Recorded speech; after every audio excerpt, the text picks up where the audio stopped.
کانکور څه ته ویل کیږي؟ آیا زه په کانکور کې بریالی شم؟ کانکور ازموینه سخته ده او که اسانه ده؟ رښتیا کانکور کې کوم مضامین او کتابونه شامل دي؟ درنو زده کوونکو سلامونه او نیکې هیلې مو ومنئ.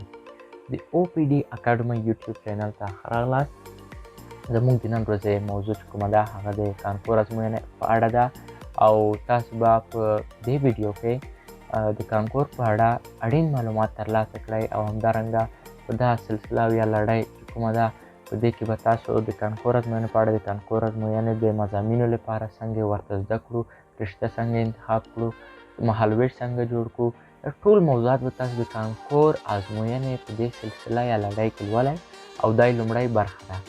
راځئ چې پیل یې کړو او وګورو چې دا کانکور څه دی او څه شي لپاره استعمالیږي، څنګه کولی شو د امتحان کې یا ازموینه کې کامیاب شئ.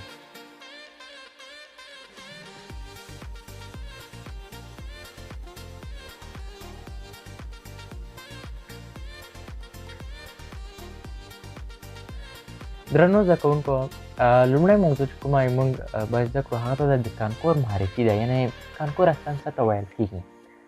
کانکور د فرانسوي کلمې څخه اخیستل شوی دی چې د فتح، بریالیتوب او سیالۍ په معنا ده. یعنې کانکور یوه فرانسوي کلمه ده او دا د بریالیتوب معنا ورکوي او په اصطلاح کې د شخصي معلوماتو اندازه کولو ته کانکور ویل کیږي. دا د کانکور تعریف، یعنې د کانکور د کلمې او لغت معنا. بله موضوع چې ده کانکور ازموینه د چا لپاره ده، یعنې څوک د کانکور ازموینه باید ورکړي. کانکور د هغه چا لپاره دی چې 12 کاله ښوونځی یې ویلی وي، یعنې وروسته له دې چې یو زده کوونکی له ښوونځي څخه فارغ کیږي او غواړي پوهنتون ته ولاړ شي، نو دا زده کوونکی باید د کانکور ازموینه کې بریالی شي. او همدارنګه موږ ویلی شو چې کانکور د هغه زده کوونکو لپاره دی چې خپل راتلونکي ته پلان لري او غواړي خپلې موخې ته ورسېږي. یعنې که تاسو غواړئ خپلې موخې ته ورسېږئ، خپلې د خوښې ښوونځی ته کامیاب شئ، نو باید د کانکور ازموینې لپاره پوره چمتووالی ولرئ. مخکې له دې چې د کانکور ازموینه ورکړو څه باید ترسره کړو؟ که غواړئ چې د کانکور ازموینه کې بریالي شئ او غوره نمرې ترلاسه کړئ، نو لاندې ټکو سره باید هرومرو بلد اوسئ. خو دا لاندې ټکي کوم دي؟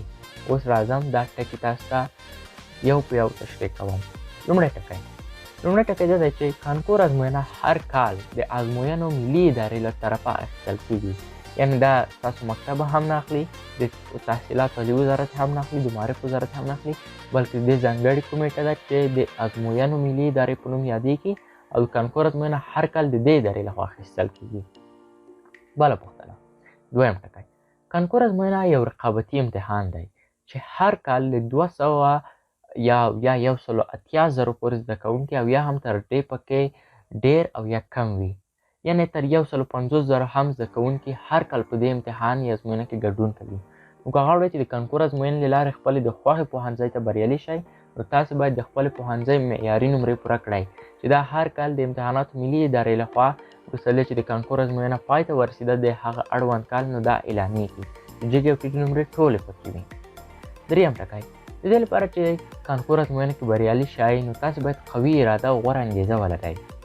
یعنې باید انګیزه او اراده مو ډېره قوي وي که غواړئ چې کانکور ازموینه کې بریالي شئ او د خپلې خوښې پوهنځي ته کامیاب شئ. او د خپلو اطرافیانو د خبرو تاثیر باندې باید رانه شئ چې د کانکور له ازموینې څخه مو وویروي او یا مو اراده کمزوري کړي. دا ټول بې ځایه ضایع کوونکي موارد دي. درنو ملګرو، د کانکور ازموینه ډېره ساده، ډېره اسانه او همدارنګه ډېره تخنیکي ازموینه ده چې دې په اړه موږ مفصلو ویډیوګانو کې تاسو ته معلومات هم درکړو. نو په دې پوینټ کې دریم ټکي کې مې تاسو ته پیغام دا دی چې کانکور ازموینې نه باید ونه ویرېږئ او څوک مو ونه ویروي. دا ډېر اسان، تخنیکي او ساده ازموینه ده، خو ستاسو اراده او انګیزه باید قوي وي. څلورم ټکی، هېڅوک ستاسې په کچه ستاسې برخلیک ته اندېښنه او تشویش نه کوي. نو د خپل راتلونکي او برخلیک سره لوبې مه کوئ او وخت مو مه ضایع کوئ. که غواړئ کانکور ازموینه کامیاب شئ، که غواړئ خپلې موخې ته ورسېږئ، پلان جوړ کړئ، ځان لپاره مهالویشونه جوړ کړئ، ځان ورسوئ، ځان باندې کار وکړئ، خپل استعدادونو ته پرمختګ ورکړئ.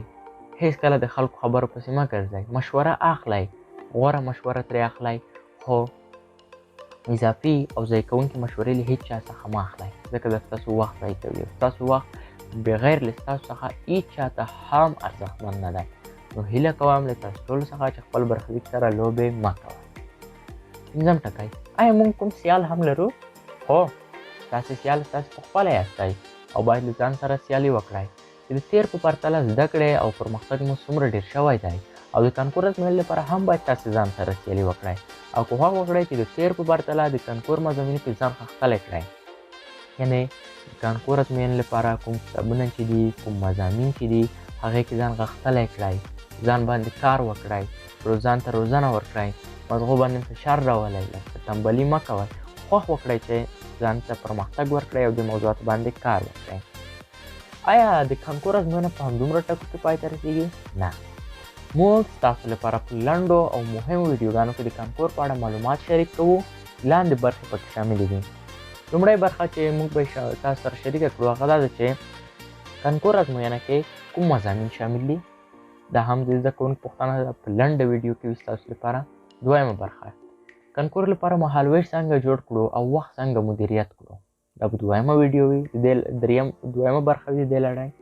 دریمه برخه: ساینسي مضامین څنګه زده کړو. څلورمه برخه: اجتماعي مضامین څنګه زده کړو، لکه تاریخ، جغرافیه، جیولوژي او داسې نور اجتماعي او طبیعي مضامین څنګه موږ زده کولی شو. او 5مه او آخري برخه به چې د دې لړۍ وي هغه دا ده چې کانکور ازموینې لپاره آخري 10 مهم پړاوونه کوم دي چې موږ یې باید ترسره کړو او له هغې پړاوونو څخه موږ باید تېر شو. درنو زده کوونکو، که غواړئ دا 5 برخو کې ځان لپاره معلومات پیدا کړئ، ځان اپډیټ کړئ، خپل مغزو ته وده ورکړئ، ځان پرمختګ وکړئ، نو حتما زموږ دا لړۍ درسره د OPD آنلاین یوټیوب اکاډمۍ له لارې تعقیب کړئ او موږ هره برخه کې ځان ته جلا جلا ویډیوګانې جوړوو او زموږ له یوټیوب اکاډمۍ څخه یې تاسو لیدلی او کتلی شئ. همدارنګه تاسو کولی شئ زموږ له یوټیوب اکاډمۍ څخه د کانکور آمادګۍ اړوند درسونه هم وګورئ.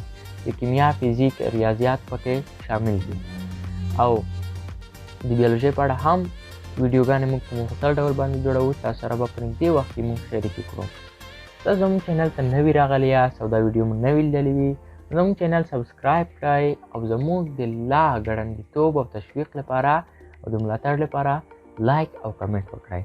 د کتو او اورېدو څخه مو یوه نړۍ مننه.